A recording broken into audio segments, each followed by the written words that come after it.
bir boyluqla injektorla sürüşmə işarəsi yanılı qalır. Açıb baxmışıq, sveçaları bərbad vəziyyətdədir, sveçaları dəyişiləcək. İkinci silindirdə problem göstərir. Mercedes W220 korobka sistemində problem var. Diaqnostikaya salmışıq.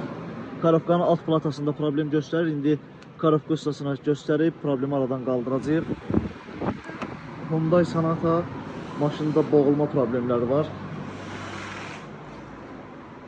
Deməli, sveçaları sökmüşük. Üst krişkasından yağ buraxır, üst krişka prokladkası dəyişiləcək, sveçalar dəyişiləcək. Farsunka, zaslonka yuyulub, maşın ideal vəziyyətdə müştərilərə veriləcək inşallah. Bu da Kia Optima Amerikanka 2.4 GDI motordur. Yüksək təzyiqli farsunkalar var, sökülüb, yuyulub, stent olunacaq. Zaslonkası da yaman gündədir, fikir ver. Zaslonkası da təmizlənəcək. Maşında boğulma, çəkim zəifliyi, benzin sərfiyyatının artması problemləri var.